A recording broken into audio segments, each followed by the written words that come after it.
Public interest में अब Patial BJP में चल रहे संगठन बनाम सरकार वाले संकट का परीक्षण करेगा। बीजेपी हाईकमान के सामने एक चैलेंज खड़ा है। चैलेंज के एपिसोड का टाइटल है उत्तर प्रदेश में कौन बड़ा है, संगठन या सरकार। यूपी बीजेपी में सियासी कलह छिड़ी है। किसने सरकार को संगठन के नाम पर संकट में डाला? केमिस्ट्री को समझने के लिए इस पॉलिटिकल फाइट के कंपोनेंट्स पर जरा गौर कीजिए। पहला, अति आत्मविश्वास। दूसरा, कार्यकर्ताओं की अनदेखी। तीसरा, संगठन। चौथा, सरकार। पांचवां, योगी बनाम केशव मौर्य।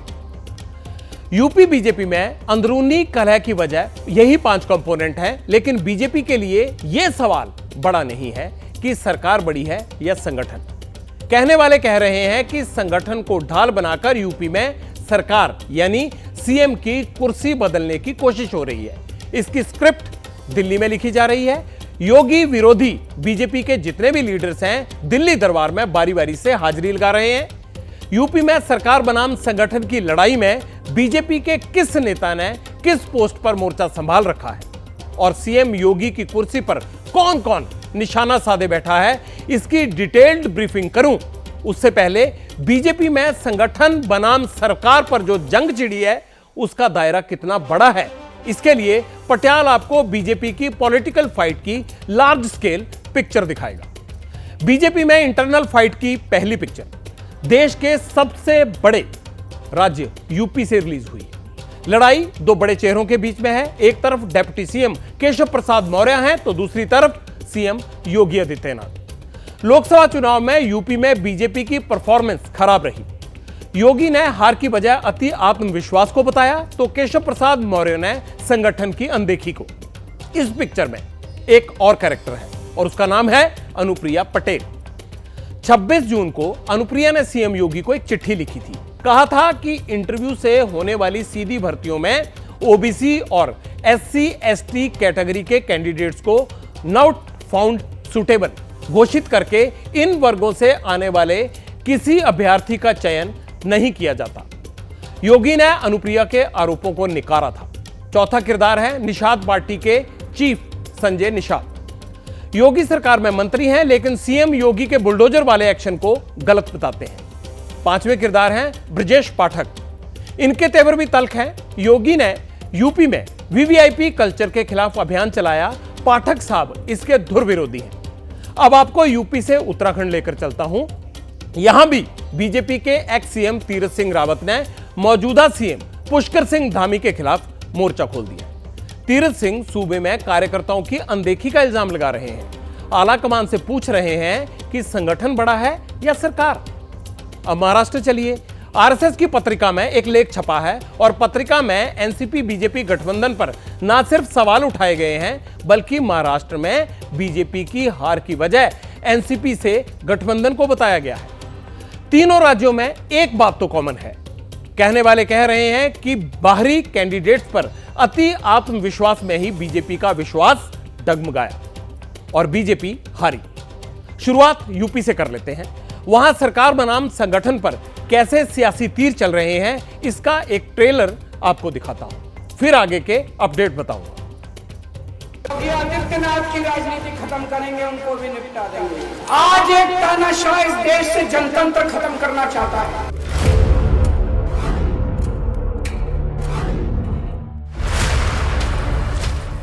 संगठन से बड़ा कोई नहीं होता है। संगठन सरकार से बड़ा है, बड़ा था, बड़ा रहेगा।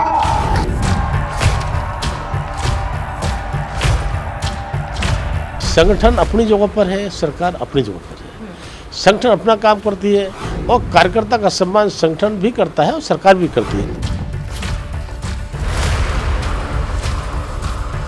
उन्होंने बात सही कही। 19 करोड़ के कार्यकर्ता और संगठन को ही लेके संगठन से ही सरकार बनती है।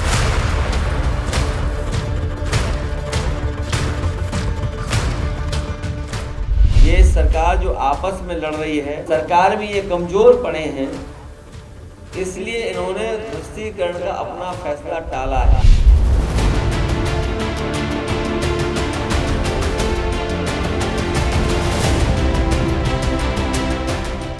तो जौनपुर वाली बुढ़िया ही बैठी है, उसका घर 1 ही महीने के अंदर गिरवा दिया। आडवाणी जी की राजनीति खत्म कर दी इन्होंने, मुरली मनोहर जोशी की राजनीति खत्म कर दी।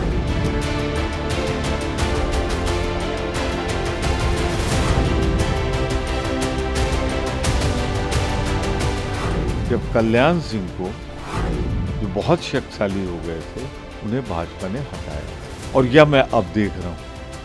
तो ये सब क्यों हो रहा है, इसके लिए तो हमें कुछ दिन इंतजार करना पड़ेगा।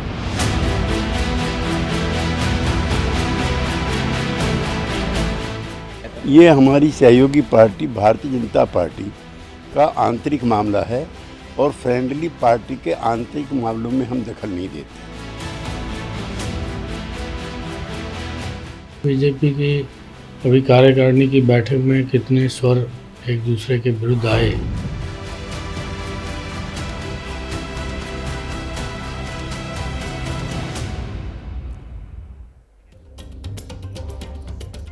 आबादी के लिहाज से उत्तर प्रदेश देश का सबसे बड़ा राज्य है। बीजेपी शासित राज्यों में यूपी की सरकार को सबसे मजबूत माना जाता है, लेकिन इस वक्त यूपी में बीजेपी की सरकार और संगठन दोनों एक दूसरे के आमने सामने खड़े हैं। एक छोर पर हैं डिप्टी सीएम केशव प्रसाद मौर्य, दूसरे छोर पर खुद यूपी के मुख्यमंत्री योगी आदित्यनाथ हैं। बीजेपी में सरकार वर्सेस संगठन वाले इस संकट का असर और तस्वीरें लखनऊ से लेकर दिल्ली तक दिख रही हैं। यूपी में 10 विधानसभा सीटों पर उपचुनाव होने हैं। योगी आदित्यनाथ ने आज सीएम हाउस पर उपचुनाव की तैयारियों को लेकर बैठक की। मीटिंग में सरकार के मंत्री तो मौजूद थे, लेकिन संगठन का कोई भी पदाधिकारी बैठक में शामिल नहीं हुआ।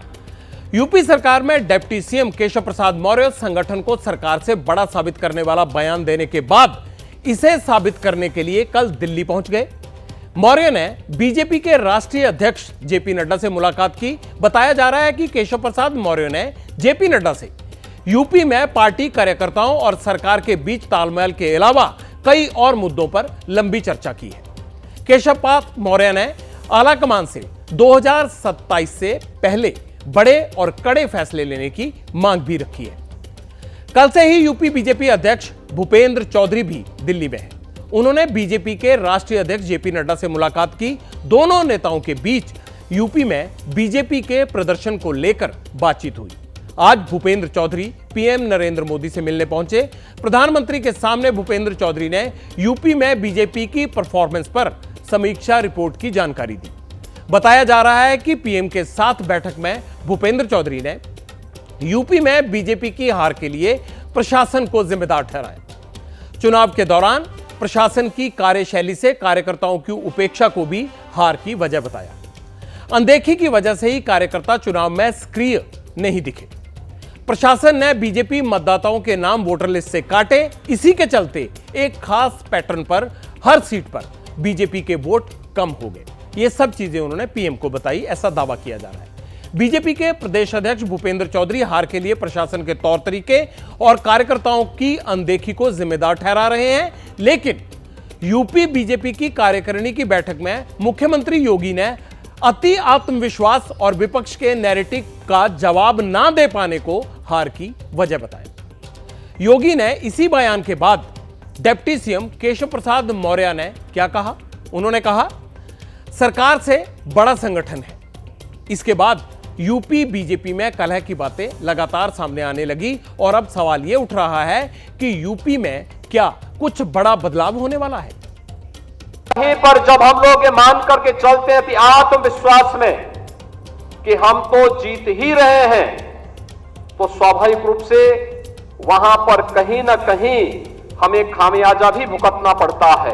और वह अति आत्मविश्वास कहीं ना कहीं हम लोगों को जहां चोट पहुंचाने में, उस विश्वास पर खरा उतरने में, उन अपेक्षाओं पर खरा उतरने में, जहां कहीं ना कहीं उस विश्वास पर कहीं ना कहीं चोट पहुंची। मैं सदा कहता था, संगठन सरकार से बड़ा है।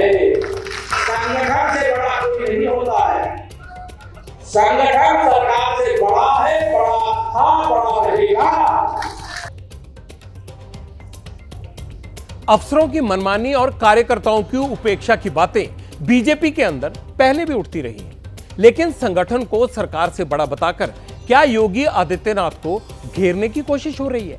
सिर्फ केशव प्रसाद मौर्य ही नहीं, बीजेपी के सहयोगी भी सरकार की नीतियों पर सवाल पूछ रहे हैं। इनमें से एक अपना दल की अध्यक्ष अनुप्रिया पटेल हैं, जो पहले ही यूपी में होने वाली नियुक्तियों में ओबीसी और एससी एसटी की अनदेखी करने का आरोप लगा चुकी हैं। अनुप्रिया पटेल ने नियुक्तियों को लेकर योगी सरकार को चिट्ठी लिखी थी। अब यूपी में कैबिनेट मंत्री संजय निषाद ने भी योगी सरकार के जो सबसे चर्चित और बुलडोजर एक्शन पर क्वेश्चन करना शुरू कर दिया है।